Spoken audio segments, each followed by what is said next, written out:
주위 사람들은 아직도 저에게 묻곤 합니다. 70대에 찾아온 첫날 밤, 과연 어땠냐고. 사실 저조차도 상상하지 못했습니다. 침대 위에서 그가 보여준 그것에 저는 충격을 먹었지요.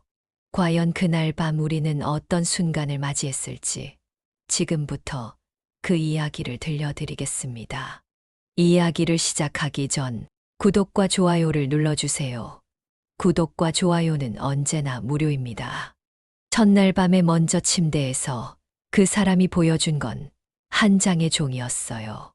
제가 이런 이야기를 하게 될 줄은 정말 몰랐네요. 제 나이 71살입니다. 10년 전에 남편과 사별하고 노인 요양원에서 간호사로 일하면서 살고 있었어요. 하루하루가 똑같았죠. 아침에 일어나서 출근하고 어르신들 돌보고 그렇게 살다 보면 언젠가 저도 저기 계신 어르신들처럼 되겠구나 생각했어요. 그러던 어느 날이었어요. 뇌졸중으로 쓰러져 실려온 73세 환자분이 계셨는데 처음 뵈었을 때는 몰랐어요. 그분이 제 인생을 완전히 뒤바꿔 놓으실 줄은요. 73세 강대철 씨. 처음엔 그저 많은 환자분들 중 한 분이었죠. 가족이 있다고 하셨는데 아무도 찾아오지 않으시더라고요. 어느 날은 그분 아내라는 분이 오셔서 보험금 얘기만 하시는 걸 듣게 됐어요. 그때 왜 그랬는지 모르겠어요. 그분을 보면 마음이 아프더라고요. 뭔가 친근한 느낌이 들었달까요? 그래서 더 정성껏 보살피게 됐죠. 혼수 상태셨던 강대철 씨가 어느 날 갑자기 깨어나셨어요. 그리고 처음 하신 말씀이 영수가 였어요. 그 순간 모든 게 떠올랐어요. 45년 전 제가 26살 때 그때 그 젊은 인턴 선생님이 바로 이분이었던 거예요. 지금도 생생해요. 그때 전 간호학생이었고 강대철 씨는 병원 이사장님 아드님이셨죠. 우리 둘 다 젊었고 사랑에 빠졌었어요. 하지만 어느 날 갑자기 그분은 미국 유학을 간다며 사라지셨어요. 한마디 말도 없이. 제가 얼마나 기다렸는지 몰라요. 매일매일. 하지만 소식이 없었어요. 결국 저는 다른 분과 결혼했죠. 그런데 그 결혼 생활도 순탄치 않았어요. 남편은 도박에 빠져서 힘든 시간을 보냈죠.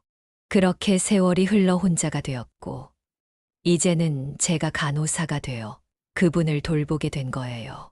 처음에는 혼란스러웠어요. 45년이라는 세월이 지났는데도 그분의 눈빛은 그대로더라고요. 젊은 시절 저를 바라보던 그 따뜻한 눈빛. 하지만 이제는 모든 게 달라졌죠. 그분은 가정이 있는 분이었고, 저는 그저 요양원의 간호사일 뿐이었으니까요. 점점 건강을 되찾으시면서 저를 더 자주 찾으시더라고요. 영숙 씨 하고 부르실 때마다 가슴이 떨렸어요. 젊은 시절로 돌아간 것만 같았죠. 하지만 전 이성적이어야 했어요. 환자와 간호사의 관계, 그걸 지켜야만 했으니까요. 어느 날은 그분 지갑에서 무언가가 떨어졌어요. 주워보니 45년 전 제 사진이었어요. 그토록 오랜 세월 동안 간직하고 계셨다니. 그때 처음 알았어요. 그분도 저를 잊지 못하고 계셨다는 걸. 대철 씨는 점점 저에게 마음을 열기 시작하셨어요. 가족들이 자신을 진심으로 걱정하지 않는다고. 보험금에만 관심이 있다고. 그동안 얼마나 외로우셨을까요? 그 말씀을 들으면서 제 마음도 점점 흔들리기 시작했어요.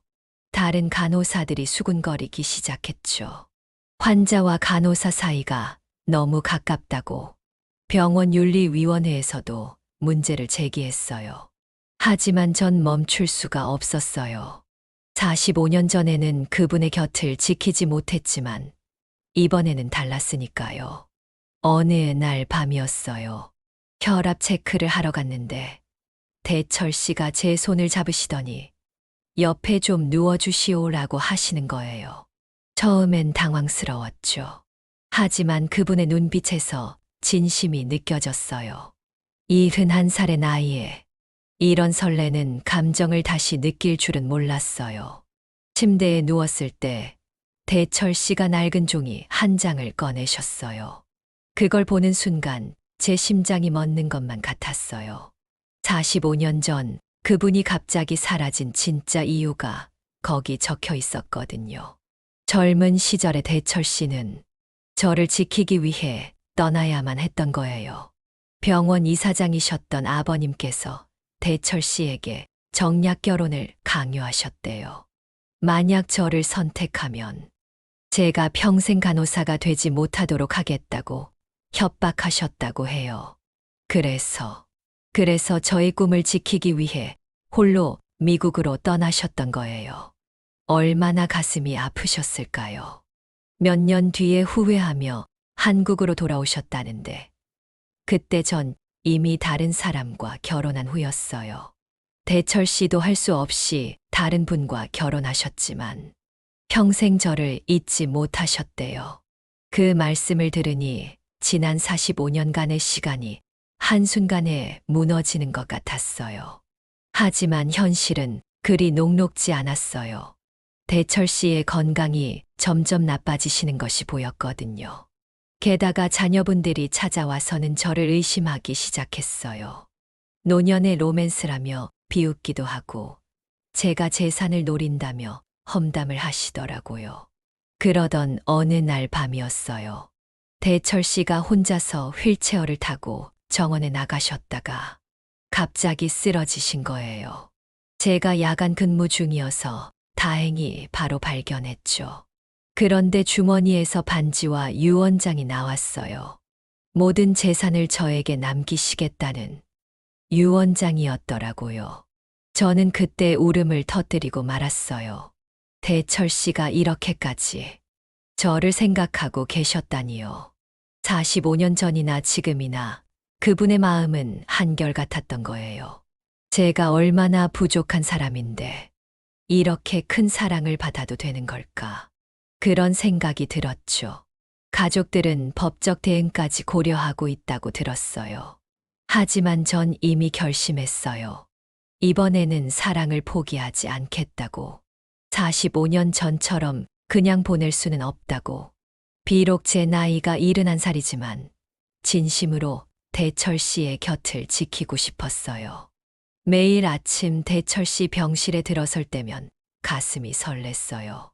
창가에 앉아 계시는 모습을 보면 햇살에 반짝이는 흰 머리가 그렇게 아름다워 보일 수가 없었죠. 약 먹을 시간이 되면 영숙 씨, 내 약은 영숙 씨가 건네줄 때가 제일 달다오. 라고 말씀하시곤 했어요.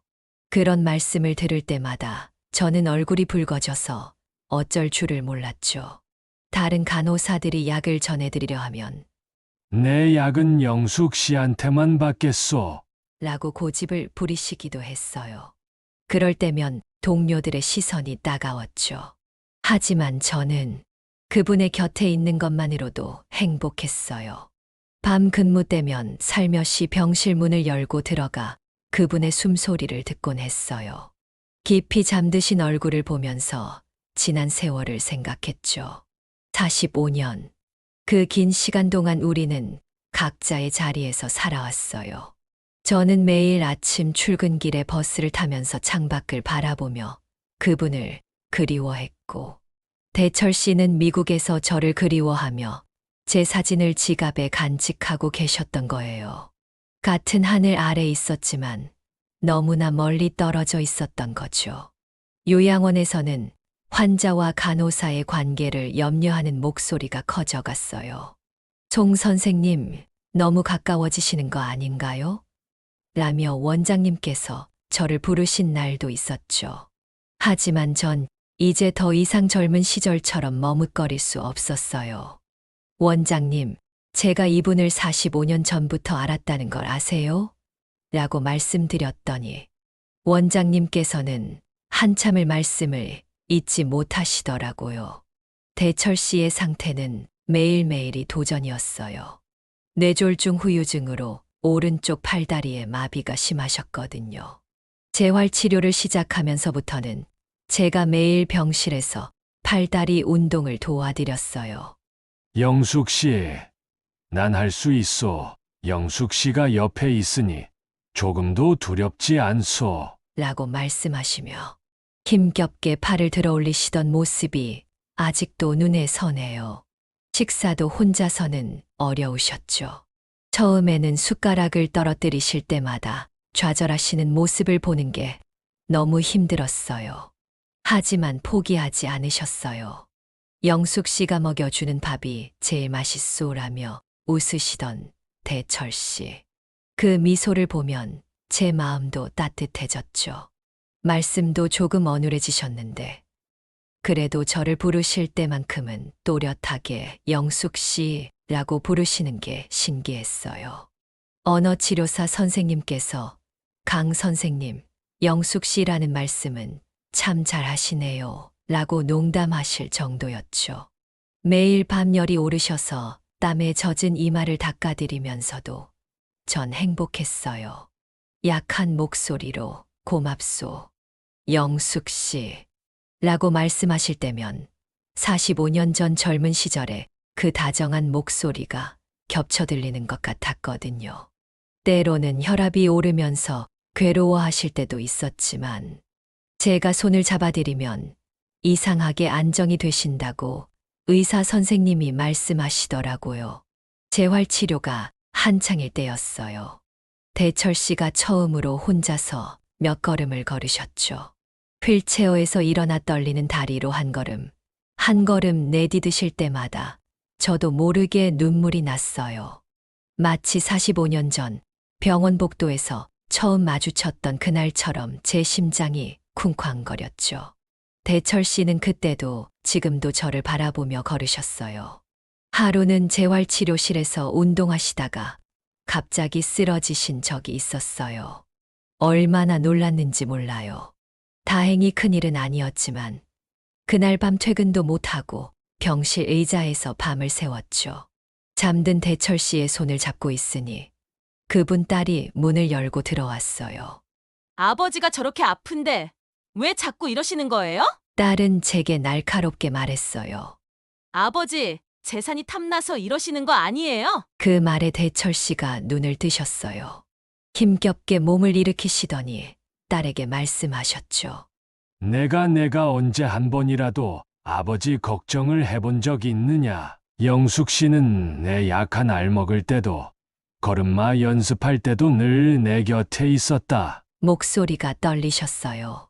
간호사로서는 그렇게 흥분하시면 안 된다는 걸 알았지만 한 인간으로서 저는 그분의 마음이 너무나 잘 이해됐어요. 대철 씨의 혈압이 다시 오르기 시작했고 저는 얼른 약을 가지러 갔죠. 돌아왔을 때 딸은 이미 가고 없었어요. 그 일이 있고 나서 대철 씨의 상태가 다시 나빠지셨어요. 식사도 잘 못하시고 재활치료도 거부하시더라고요. 제가 대철 씨, 이러시면 안 돼요. 우리 다시 걸어보자요. 라고 말씀드려도 고개만 돌리셨죠. 밤이면 악몽을 꾸시는지 잠꼭대기로 영수가 이번엔 놓치지 말자 하고 중얼거리셨어요.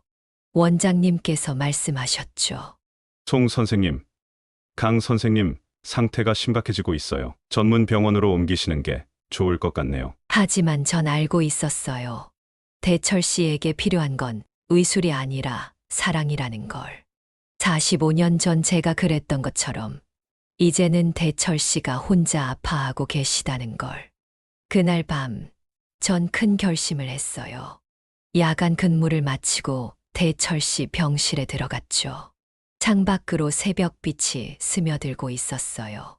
대철 씨는 또 잠을 설치고 계셨죠. 제가 손을 잡아드리면서 말했어요. 대철 씨, 이제 제가 말할 차례예요. 45년 전 당신이 떠났을 때 전 세상이 무너지는 줄 알았어요. 하지만 이제 알아요. 당신도 저만큼 아프셨다는 걸. 이제는 제가 당신을 지키고 싶어요. 비록 우린 나이가 들었고 당신은 아프시지만 남은 시간 함께 보내고 싶어요. 그러자 대철 씨의 떨리는 손이 제 얼굴을 더듬더니 눈물을 닦아주셨어요. 그제야 알았죠. 제가 울고 있었다는 걸. 간호사가 환자 앞에서 울면 안 되는데 그땐 정말 제 감정을 주체할 수가 없었어요. 다음 날부터 대철 씨가 달라지셨어요. 아침 일찍부터 재활치료를 하겠다고 고집을 부리시더니 식사도 혼자서 하시겠다고 떨리는 손으로 숟가락을 드는 모습을 보면서 저도 모르게 안쓰러웠지만 그분의 의지를 꺾고 싶지 않았어요. 영숙 씨, 나 이제 혼자서도 할 수 있어. 영숙 씨가 옆에서 지켜봐 주기만 하시오. 마비가 온 오른손으로 물컵을 드시다가 쏟으셔도 다시 천천히 손을 뻗으시는 모습이 그렇게 아름다워 보일 수가 없었어요. 하지만 요양원은 술렁이기 시작했죠. 송 선생님이 환자와 연인 사이라며 71살에 무슨 사랑이야. 재산 때문이겠지. 복도를 지날 때마다 수군거리는 소리가 들렸어요. 젊은 간호사들은 대철 씨 병실 당번을 기피했고 보호자들은 저를 볼 때마다 이상한 눈초리를 보내기 시작했죠. 원장님께서 다시 저를 부르셨어요. 송 선생님, 이번에는 진지하게 말씀드립니다. 이런 소문이 퍼지면 요양원 평판에도 문제가 될 수 있어요. 강 선생님 담당을 다른 분으로 바꾸는 게 어떨까요? 그때 전 제 인생에서 처음으로 이렇게 당당하게 말했어요. 원장님, 죄송하지만 그건 불가능할 것 같아요. 전 이제 대철 씨를 보호자로서 돌보고 싶습니다. 45년 전엔 그분의 선택을 존중했지만 이번엔 제가 선택하고 싶어요. 사직서를 제출하겠습니다. 그 말을 들은 대철 씨가 갑자기 괴로워하시기 시작했어요. 혈압이 치솟으면서 얼굴이 새파랗게 변하시더니 가슴을 부여잡으시는 거예요. 응급실로 실려가는 구급차 안에서 제 손을 꼭 잡으신 채 영숙 씨 이번엔 절대 놓치지 마시오. 라고 힘겹게 말씀하셨어요. 응급실에서 밤을 새우는데 대철 씨의 자녀분들이 들이닥쳤어요. 아버지가 이렇게 되신 게 다 당신 때문이에요. 이제 보니 처음부터 계획적으로 접근한 거죠? 아버지 재산이 목적 아니었어요? 71살의 노인네가 무슨 사랑이에요? 가슴이 미어졌어요. 하지만 이번엔 물러서지 않았죠. 45년 전 그분의 선택을 존중했어요. 그분은 저의 간호사 꿈을 지키기 위해 자신의 사랑을 포기하셨죠. 이제는 제가 그분을 지키고 싶습니다. 돈이요. 전 그분 곁에서 마지막 숨을 거두는 순간까지 함께하고 싶을 뿐이에요. 그때였어요. 의식이 없으시던 대철 씨가 갑자기 손을 움직이시더니 눈을 뜨셨어요. 떨리는 목소리로 말씀하셨죠. 이제 더 이상 숨기지 않겠다. 영숙 씨는 내 첫사랑이자 마지막 사랑이다. 씨는 내 첫사랑이자 마지막 사랑이다. 그 말씀을 들은 자녀분들은 한동안 아무 말도 하지 못했어요. 대철 씨는 이어서 말씀하셨죠. 나는 45년 동안 매일 밤 영숙 씨에게 편지를 썼다. 보내지 못한 편지가 서랍에 가득하다. 그 말씀에 대철 씨의 큰아들이 집으로 달려갔다 왔어요. 오래된 참나무 서랍장을 끌고 온 거예요. 거기엔 정말 수천 통의 편지가 가지런히 묶여 있었어요. 45년이란 세월이 고스란히 담겨 있는 편지들. 떨리는 손으로 첫 번째 편지를 펼쳤어요. 1979년 4월 15일, 영숙에게. 오늘도 난 너를 위해 떠나야만 했다. 아버지가 내 간호사 자격증을 영원히 없애버리겠다고 했을 때, 난 처음으로 진정한 사랑이 무엇인지 알게 되었다. 내 꿈을 지켜주는 것. 그것이 내가 할 수 있는 유일한 사랑이었다. 마지막 편지는 불과 한 달 전에 쓰신 거였어요. 2025년 1월 20일, 나의 영숙에게. 오늘 내가 내 혈압을 재주었지. 하얀 가운을 입은 모습이 너무나 아름다웠다. 45년이 지났지만 내 심장은 여전히 내 앞에서만 쿵쿵거린다. 이제는 말할 수 있을까? 내가 얼마나 너를 사랑했는지. 대철 씨의 자녀들은 그 편지들을 읽으면서 하나둘 눈물을 훔치기 시작했어요. 특히 막내딸이 저를 꼭 안아주더니 아버지의 첫사랑을 이제 알게 됐네요. 죄송했어요. 라고 말하는데 저도 모르게 눈물이 쏟아졌어요. 의사 선생님께서 말씀하셨죠. 대철 씨의 뇌혈관이 다시 막힐 뻔했지만 다행히 빨리 발견해서 위험은 넘겼다고. 하지만 앞으로는 더욱 조심해야 한다고 하셨어요. 전 그 말씀을 듣는 순간 결심했어요. 이제는 제가 그분의 주치의자, 보호자가 되어야겠다고.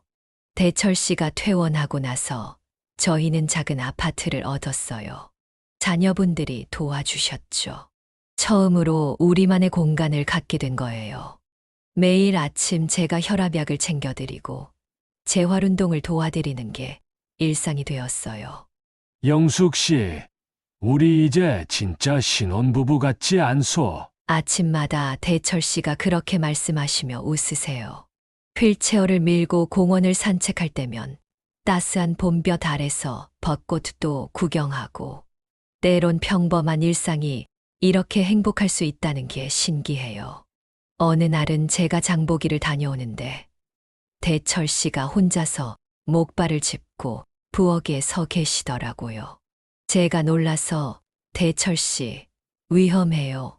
라고 말씀드렸더니 영숙 씨를 위해 라면이라도 끓여주고 싶었소. 45년 전에도 못해준 게 너무 많은데. 라고 하시는 거예요. 물론 쉽지만은 않아요. 갑자기 혈압이 오르실 때면 저도 덩달아 가슴이 철렁하고 재활치료가 힘드실 때면 안쓰러워서 눈물이 나죠. 하지만 이상하게도 이런 순간들이 우리를 더 가깝게 만들어요. 대철 씨의 막내딸이 주말마다 찾아와요. 큰아들도 아직 조금 서먹하지만 명절 때 찾아와서 대철 씨의 건강을 걱정해 주는 걸 보면 마음이 조금씩 열리고 있는 것 같아요. 그러던 어느 날이었어요. 대철 씨가 갑자기 저를 공원으로 나가자고 하시더라고요. 평소보다 옷차림도 깔끔하게 하시고 휠체어를 밀고 가는데 벚꽃이 흩날리고 있었어요. 그러다 문득 멈추시더니 주머니에서 낡은 반지를 꺼내시는 거예요.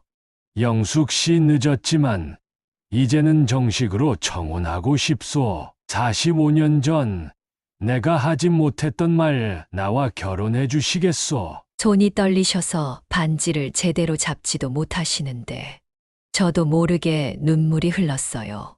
그분의 떨리는 손에서 반지를 받아들면서 네, 라고 대답했죠. 71살의 나이에 프러포즈를 받다니 마치 꿈만 같았어요. 요양원 동료들에게 결혼 소식을 전했더니 다들 놀라워하면서도 축하해 주더라고요. 처음엔 수군거리던 분들도 이제는 참 로맨틱하다며 부러워하시기도 해요. 원장님도 송 선생님, 결혼식에 꼭 초대해 주세요. 라고 말씀하시더라고요. 결혼식 준비를 하면서 가끔 걱정도 되죠. 대철 씨의 건강도 그렇고 우리 나이에 새로운 시작을 한다는 게 두렵기도 해요. 하지만 대철 씨가 말씀하셨어요. 영숙 씨, 우리에겐 45년이란 시간이 있었소. 이제는 하루하루가 보너스 같은 거요. 비록 내 몸은 불편하지만 내 마음만큼은 26살 때처럼 젊소. 결혼식 날짜가 다가올수록 대철 씨는 더 열심히 재활운동을 하셨어요. 결혼식장에서만큼은 휠체어 없이 걷고 싶다고 하시면서요. 하지만 저는 자꾸 무리하시는 게 걱정됐어요. 밤마다 다리 근육이 뭉치신다고 아파하실 때면 제가 마사지를 해드리곤 했죠. 영숙 씨, 미안하오. 이런 늙은이랑 결혼하겠다고 해서 그런 말씀을 하실 때면 전 더 꼭 안아드려요. 대철 씨, 제가 당신을 선택한 건 지금 이 모습 그대로를 사랑하기 때문이에요. 젊었을 때처럼 건강하시지 않아도 괜찮아요. 그저 곁에 계셔주는 것만으로도 충분해요. 요즘은 매일 아침 작은 정원을 산책해요. 대철 씨가 심으신 장미들이 활짝 피었거든요. 아직 걸음이 조금 불편하시지만 제 팔을 잡고 천천히 걸으시면서 장미 향기를 맡으시는 모습이 참 행복해 보이세요. 간호사 시절 배운 지식으로 매일 혈압과 당 수치를 체크하고 식사도 건강식으로만 준비해요. 처음엔 싱거운 음식을 못 드시겠다고 투정 부리시더니 이제는 영숙 씨가 해주는 건 뭐든 맛있소라고 말씀하시죠. 어제는 결혼식 청첩장을 골랐어요. 대철 씨가 고르신 건 아주 단순한 디자인이었는데 그 안에 이런 문구를 넣자고 하시더라고요. 45년의 기다림 끝에 맺어진 인연입니다. 늦은 나이에 찾아온 우리의 봄날을 축하해 주세요. 청첩장을 보내고 나니 더 실감이 나네요.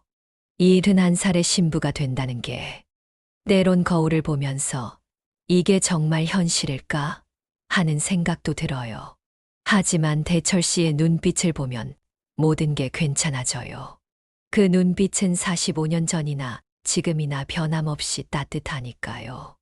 결혼식 전날 대철 씨가 갑자기 어디를 다녀오시겠다고 하셨어요.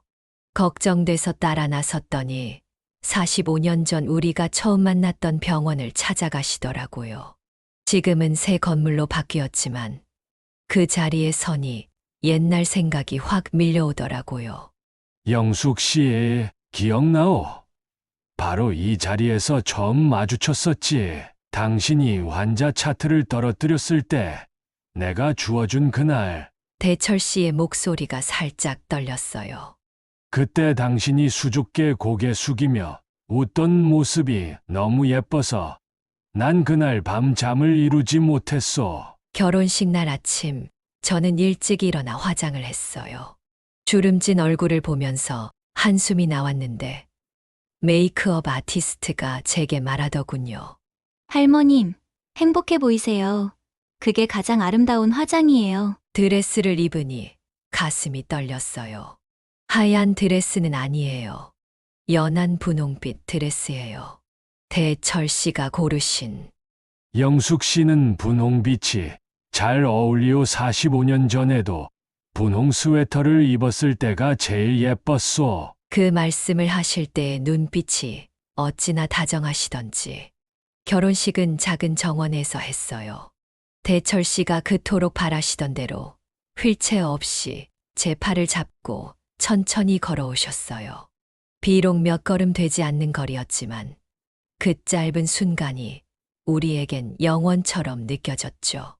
목발에 의지한 채 한 걸음 한 걸음 내디드실 때마다 하객들이 눈물을 훔치더라고요.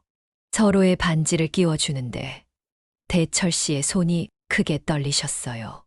뇌졸중 후유증 때문이었죠. 하지만 전 그 떨리는 손이 더 소중했어요. 그 손이 45년 동안 저를 그리워하며 편지를 썼다는 걸 알았으니까요. 이제 남은 생이 얼마가 될지 모르지만 하루하루 당신과 함께하고 싶소. 대철 씨가 떨리는 목소리로 서약을 하셨어요. 영숙 씨를 만난 건 내 인생 최고의 행운이오. 45년 전에도 지금도. 식이 끝나고 우리는 작은 리조트로 왔어요. 새벽에 약을 드셔야 해서 멀리는 갈 수 없었거든요.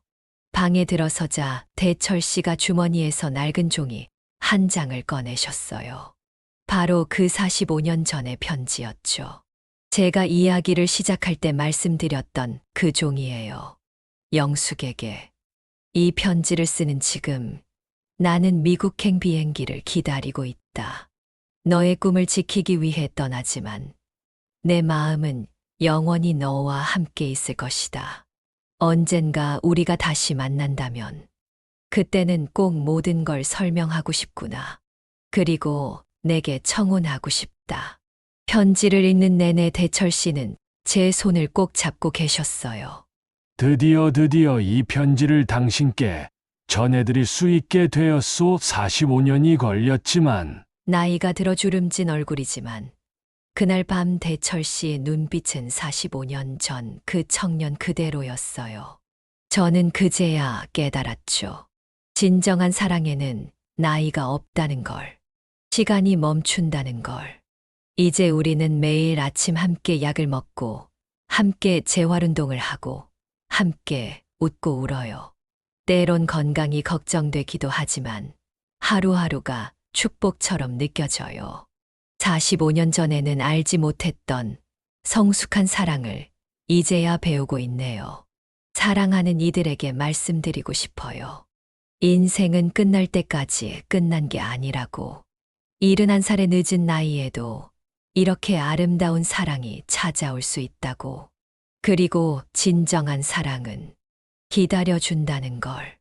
끝까지 저의 이야기를 들어주셔서 감사합니다. 혹시 이 영상이 여러분의 마음에 와닿았다면 두 사람의 사랑을 응원하는 마음으로 좋아요와 구독 버튼을 눌러주시고 여러분의 인생에서도 이런 특별한 사랑이나 추억이 있다면 댓글로 함께 나눠주세요. 우리 모두의 이야기가 누군가에게는 희망이 될 수 있으니까요. 사랑은 결코 늦지 않습니다. 45년이라는 시간이 증명하듯이